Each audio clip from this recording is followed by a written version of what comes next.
સુરત શહેરમાં ગતરોજ એક હત્યાનો બનાવ સામે આવ્યો હતો, જેમાં એક યુવકને માથાના ભાગે ભૂત પદાર્થ મારી હત્યા નિપજાવી હત્યારાઓ ભાગી ગયા હતા।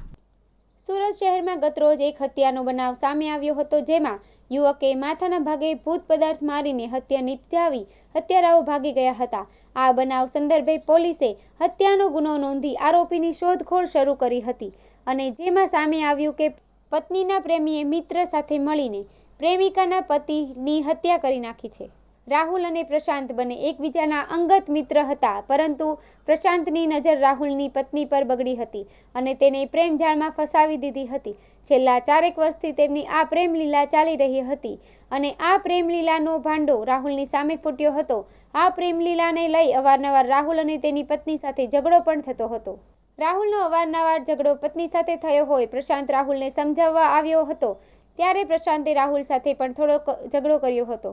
કે તે મિત્રતામાં ગદ્દારી કરી છે અને આ જ રીતે અવારનવાર રાહુલનો પત્ની અને તેના મિત્ર સાથે ઝઘડો ચાલુ હતો। આ બાબતે રાહુલના ઘરવાળાઓને ખબર પડતા તેમને પણ સમજાવવાનો પ્રયાસ કર્યો હતો, પરંતુ રાહુલની પત્ની પ્રેમી પ્રશાંતની પાછળ ગાંડી થઈ ગઈ હતી। ત્યારે પ્રશાંતે આનો ઉકેલ કાઢવા માટે તેના મિત્ર પ્રદીપ સાથે મળી રાહુલને ઘરે લેવા ગયો હતો અને કહ્યું કે ચાલ આપણે બહાર આંટો મારીને આવીએ, પરંતુ રાહુલને ક્યાં ખબર હશે કે આ એની જિંદગીનો છેલ્લો આંટો હશે। રાહુલ પ્રશાંત અને તેના મિત્ર પ્રદીપ સાથે બહાર ફરવા ગયો ત્યારે ભેસ્તાન પોલીસ સ્ટેશનની હદમાં આવતા ભાણોદરા નજીક પહોંચ્યા હતા, ત્યારે ત્યાં એકલતાનો લાભ લઈ રાહુલના માથામાં ફટકો મારી તેની હત્યા નિપજાવી દીધી હતી। ગઈકાલ 8/7/2024ના આશરે રાત્રે 10 વાગ્યાની આસપાસ ભેસ્તાન પોલીસ સ્ટેશનમાં એક ટેલિફોનથી એક જાણ કરવામાં આવેલી હતી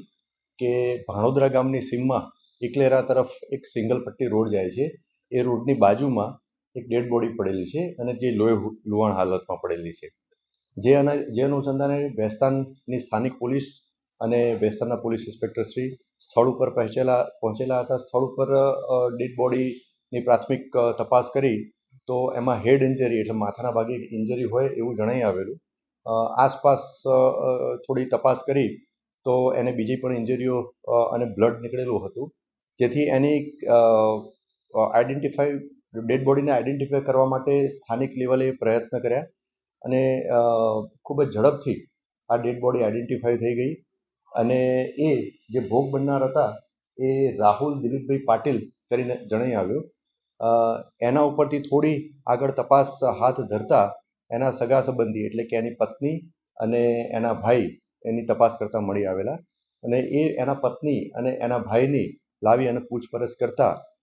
આ સંબંધે 2 આરોપીઓએ આનું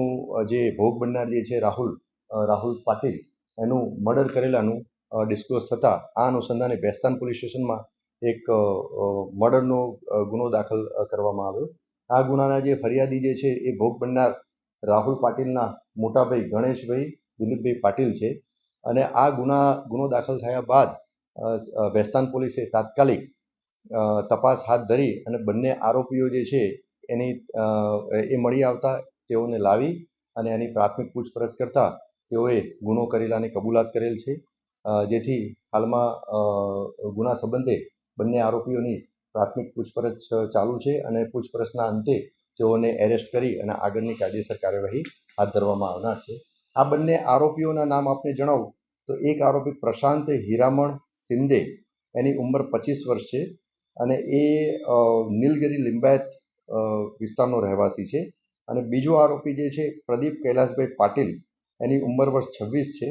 એ મૂળ જલગાંવ મહારાષ્ટ્રનો છે પણ હાલમાં કતારગામ વિસ્તારમાં રહે છે। આ બંને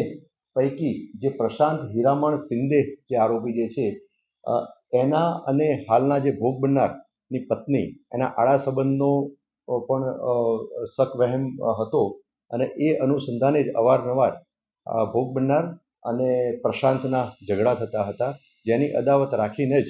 આ પ્રશાંત શિંદે અને એના ભાઈબંધ પ્રદીપ પાટીલ એ બંને ભેગા થઈ અને આ ભોગ બનનારને ઘરેથી લઈ જઈ અને પછી ભાણોદરા ગામની સીમમાં જ્યાં બનાવ બન્યો છે એ જગ્યાએ લઈ ગયા અને ત્યાં જઈ અને માથાના ભાગે બોથડ પદાર્થથી મારી ઈજા કરી અને એનું મોત નિપજાવેલ છે।